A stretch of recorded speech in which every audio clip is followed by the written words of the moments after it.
So we're moving on to the Grenache Blanc. So this is one of my actually really fun wine to make. I've only made it for a couple of vintages, and I'm going to tell you why I created this wine. First of all, I want you to smell this wine before we even talk about it. It's got incredible aromatics. It's a Grenache Blanc, which is a white Rhone blend, and the thing that's special about this wine is, you see, I love spicy food. Like I love spicy Thai food and Indian food, Lebanese food, and sometimes wine doesn't pair very well with these kind of foods, so I have to resort to a beer. Right. So I mean, it's hard to have a white wine with a very spicy dish. Right. However, I created a wine that just pairs incredibly well with that kind of food. And this is the Grenache Blanc that I made, and it pairs extremely well with spicy Thai food. So now every time I go and eat spicy Thai, I bring a bottle of Grenache Blanc. So I've switched from beer to wine. Like it. Then the only thing you have to worry about is if the food's too spicy and hot, you don't drink it as quickly as you would drink a beer. True, true. But it's got great acidity, but it's got great fruitiness. It's a hint fruitier, and that's why it does very well with a spicy food. Now, you have really made some wonderful whites. The people who are getting the white-only shipment, you're going to be thrilled.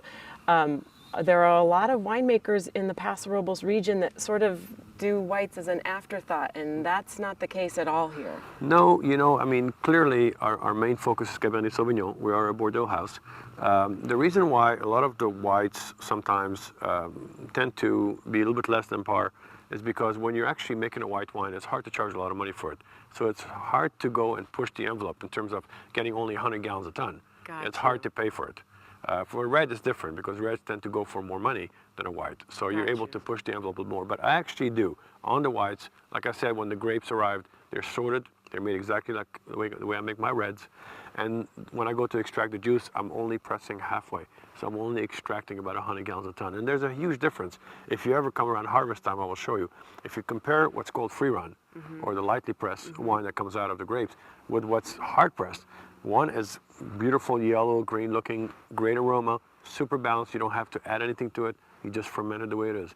And when you get to the hard press, it's brown looking, it's astringent, and of course, you know, you have to resort to filtering it and adding acid and all kind of different things that end up really taking away from the balance of the wine. Not a lot of winemakers are willing to sacrifice, you know, 80 gallons a ton to accomplish that kind of result with a white wine.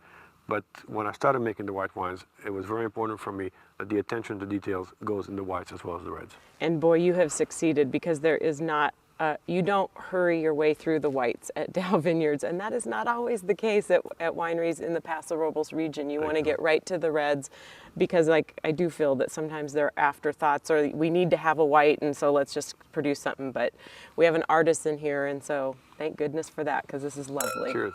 Chin chin.